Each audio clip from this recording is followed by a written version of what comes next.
आत्मनिर्भर भारत अभियान के तहत 20 लाख करोड़ के पैकेज का हिसाब देते हुए वित्त मंत्री निर्मला सीतारमण ने किसानों और गरीबों के लिए उठाए गए फैसलों की जानकारी दी। उन्होंने बताया कि 25 लाख नए किसान क्रेडिट कार्ड की मंजूरी दी है। इससे किसानों को 25,000 करोड़ तक का कर्ज दिया जाएगा। इसके साथ ही वित्त मंत्री ने 2 लाख करोड़ रुपए के कंसेशनल क्रेडिट बूस्ट का भी ऐलान किया। इसके जरिए पशुपालक, मछुआरे और वे किसान जिनके पास किसान क्रेडिट अब तक नहीं है, कम ब्याज दर पर कर्ज ले सकेंगे। वित्त मंत्री ने आगे कहा कि बीते 2 महीनों में यानी 1 मार्च से 30 अप्रैल के बीच कृषि क्षेत्र के लिए 86,600 करोड़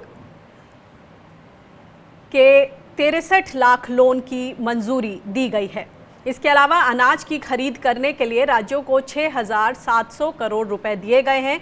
वित्त मंत्री ने बताया कि पिछले साल मई महीने के मुकाबले मनरेगा के तहत 40 से 50% ज्यादा लोगों को रोजगार दिया गया है।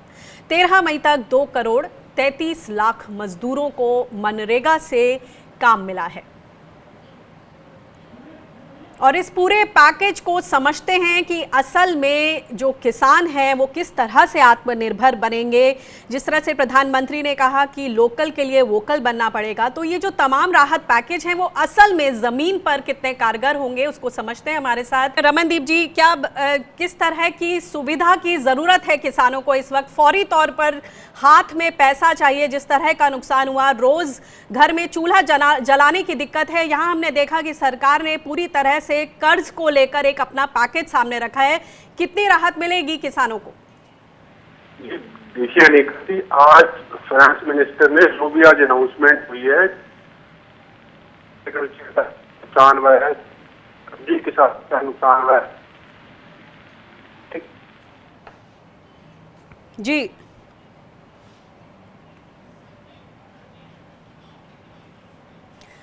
हमारे साथ संजीव मुखर्जी खेती मामलों के पत्रकारिता करते हैं, वो जुड़ गए फोन लाइन पर। संजीव, आपसे समझना चाहेंगे कि इस वक्त जो फार्मर्स हैं, दूध के ले लीजिए, हॉर्टिकल्चर, फल फूल, सारे ही किसान बहुत ज़्यादा नुकसान को झेल रहे हैं। प्रतिदिन हर दिन इतना नुकसान, उनको फौरी तौर पर हाथ में रकम चाहिए, कुछ प्रोत्साहन राशि चाहिए अपने नुकसान की। लेकिन हम यहाँ देख रहे हैं कि किसानों के लिए जो एक पूरी क्रेडिट योजना दी गई है, कर्ज को लेने की राह खोली गई है, कितना फायदा होता देखते हैं आप? देखिए, कर्ज तो आपको ऐसे में भी अगर आपको किसी और मतलब कर्ज लेने की राह खोल दी गई है, वो तो लिक्विडिटी को बढ़ाने का एक व्यवस्था है। लेकिन प्रॉब्लम ये है कि लिक्विडिटी को आपको चुकाने की भी व्यवस्था करनी पड़ेगी। आज जो हालात ये हो चुके हैं कि जो किसान पैसा ले रहा है या किसान ने जो इन्वेस्टमेंट किया है उसका उसको रिटर्न तो मिल नहीं रहा है। रिटर्न उसकी ऑलमोस्ट जितनी भी है उसकी 10, 15, 20% घट गई है। अब उसके ऊपर वो कर्ज लेके अपने अपने व्यवसाय या अपनी खेती को आगे कैसे बढ़ा सकता है? क्या उसको आप और भी अधिक कर्ज के बोझ में डाल देंगे? अच्छा ये होता कि इसमें सरकार कोई डायरेक्ट इनको इमीडिएट लिक्विडिटी के लिए कोई पीएम किसान के थ्रू, जो इनके पास अभी तक जो मैकेनिज्म अवेलेबल है वो पीएम किसान है, पीएम किसान के थ्रू अगर ये थोड़ा सा पैसा बढ़ा देते हैं या थोड़ा सा जो इनके अगर कुछ नहीं कर सकते थे कि जो इनके बाकी के जो ट्रांचेज है उन्हीं को एक बार में दे दिए होते कि 4,000 आपको, ठीक है 2,000 मिल चुका, 4,000 बाकी तो 2,000 के हैं, वो 4,000 रुपये हम आपको अभी दे देते हैं। तो आप ये फ्रंट लोड कर सकते थे, जो इजी और बहुत इमीडिएटली आपको रिलीफ मिल जाता है। एक तो 15-20 दिन में, 1-2 महीने या महीने भर में किसानों के हाथ में कुछ पैसा आता, बहुत कम अमाउंट आता, लेकिन कुछ आपको लिक्विडिटी मिलती। लेकिन अब ये कह रहे हैं कि कर्ज लीजिए। कर्ज लेने का जो प्रोसेस है वो ठीक है, मैं केसीसी के थ्रू आप जाइए, आपको शायद कंसेशनल रेट पे कर्ज मिल जाएगा, लेकिन इसमें भी आपको इंटरेस्ट रेट कितना मिलेगा? क्या आपको वो सेम इंटरेस्ट रेट जो केसीसी कार्ड पे लगता है वो है, क्या आपको कंसेशनल इंटरेस्ट रेट मिलेगा? ये सब चीजें देखनी पड़ेगी। और कर्ज लेना एक अपने आप में एक बहुत सुटेबल। जी संजीव, मैं इसी पर आना चाहती हूँ कि जब भी हम किसानों से बात करते हैं, उनका हमेशा से ये व्यू रहता है कि हमें अपनी फसल का जो वाजिब दाम है, एमएसपी को सुनिश्चित कर दें तो हम कर्ज के जाल में ही नहीं फंसेंगे। उनको लगता है कि एक तरह का ये जाल फेंका जाता है कि केसीसी की क्रेडिट लिमिट बढ़ाते जाते हैं और जब हम कर्ज उसको चुका नहीं पाते, ब्याज बढ़ता जाता है, यहाँ तक कि हमें हमारी जमीन, हमारा घर, सब कुछ गिरवी रखना पड़ता है। आप इस जो ये पूरा गेम प्लान है जो किसानों को लगता है, उससे कितना इत्तेफाक रखते हैं?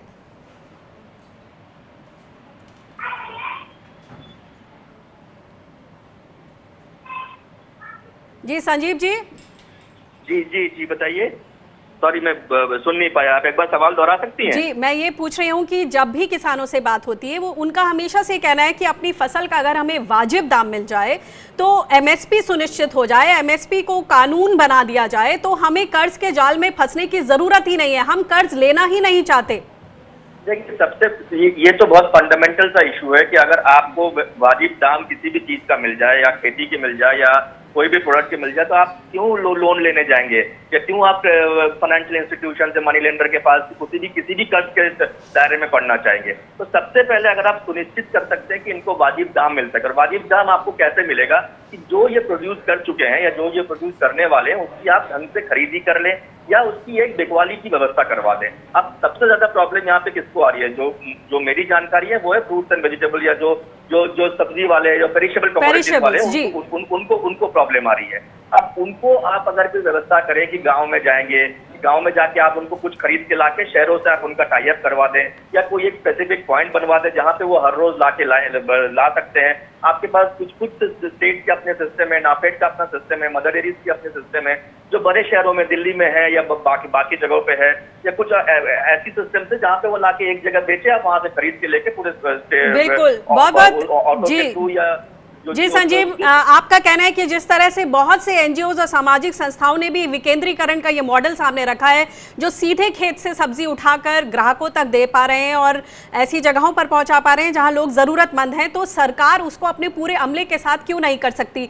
हमारे साथ हरवीर जी, आउटलुक के एडिटर, जुड़ गए हैं। हरवीर जी, ये बताएं कि इस बार जो किसानों को फिर से राहत देने की, जो पैकेज देने की घोषणाएं हुई हैं, उनमें कितना दम लगता है आपको?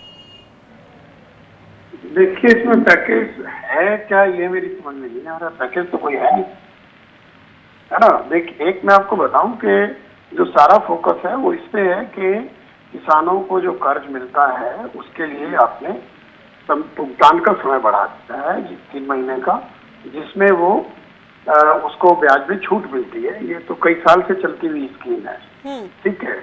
और दूसरा ये है कि उन्होंने कहा कि हम कुछ और किसानों को कर्ज के दायरे में लाएंगे, उनको किसान क्रेडिट कार्ड मुहैया कराएंगे। वो तो कोई लिमिट ही नहीं है, जो भी किसान एलिजिबल है वो कभी भी जा करके किसान क्रेडिट कार्ड बनवा सकता है।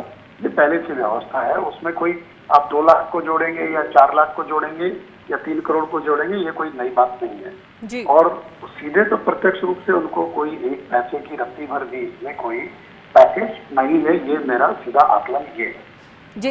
ये बताएं कि इसमें आपको लगता है कि कहीं जिक्र होना चाहिए था, जो पीएम किसान सम्मान निधि को बढ़ाने की बात हो रही है, या फिर जो एक प्रोत्साहन राशि देने की बात है? तमाम जगहों पर फसल खरीदी हो रही है और मध्य प्रदेश और हरियाणा जैसे जगहों में हम ये भी देख रहे हैं कि जो बैंक्स हैं वो जो फसल खरीद का पैसा है उसे काट कर अपने कर्ज की वसूली करके किसानों को दे रहे हैं। कितना उचित समझते हैं आप इसे? देखिए, अब जैसे सरकार ने बार बार कहा कि लिक्विडिटी को हम बढ़ाएंगे और इवन एमएसएमई के लिए भी पैकेज दिया गया कि भाई अभी आपको अलग से फिर पैसा देंगे, कर्ज देंगे, लोन रिस्ट्रक्चरिंग की बात की। सवाल है कि किसान का एक तो ये होना चाहिए था कि जो कर्जा उसने लिया हुआ है, अगर आप माफ नहीं कर सकते, माफ कर दे तो सबसे अच्छा है। माफ नहीं कर सकते, उसका ब्याज जो है कम से कम उसको माफ कर दीजिए और इस कर्जे को आप कम से कम 1 साल के लिए तो रिस्ट्रक्चर कीजिए कि जो अभी आप चुकाने वाले हैं उसको 1 साल बाद चुका दीजिए और उस पर जो एडिशनल इंटरेस्ट बर्डन होगा वो आपसे नहीं किया जाएगा। तब तो कुछ माना जाएगा कि किसान को राहत है। अदरवाइज, और जहाँ तक किसान सम्मान निधि का बात है, वो उसकी पहली किस्त इन्होंने देनी थी, वो दे दी। वो तो साल में 3 किस्त देनी है। अब उसमें एक अगर उसको 2 गुना कर दिया जाता तो माना जाता कि किसानों को सीधे कोई डायरेक्ट बेनिफिट ट्रांसफर हुआ है। लेकिन ये सिर्फ बातें हो रही है, ये तो लोग डिमांड कर रहे हैं कि बढ़ा दीजिए।